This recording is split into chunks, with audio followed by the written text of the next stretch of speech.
Hey everyone, welcome back to the channel. If you're looking to transfer your Chainlink tokens from Bitmart to Uphold in 2025, you're in the right place. This process is straightforward, but it's always good to double-check the steps to avoid any hiccups.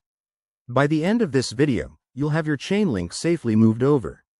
Let's dive in. First things first, make sure you have accounts set up on both Bitmart and Uphold, and that you have some Chainlink tokens in your Bitmart wallet.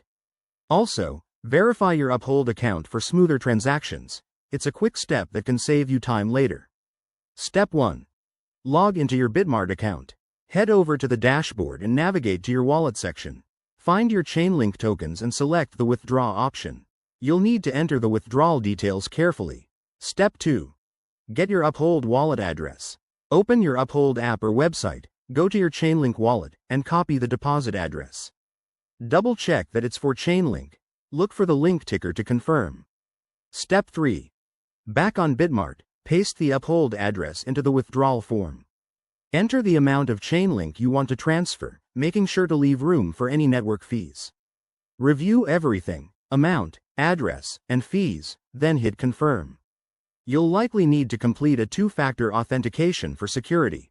Once the transaction is initiated, it might take a few minutes to an hour to process, depending on network congestion.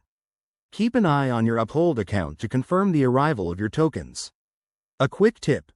Always use the correct network for Chainlink, which is usually Ethereum, to prevent any lost funds. And remember, crypto transfers are irreversible, so accuracy is key. There you have it. That's how you transfer Chainlink from Bitmart to Uphold in 2025. If you follow these steps, you'll be all set.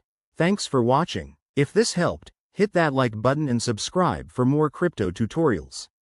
See you next time.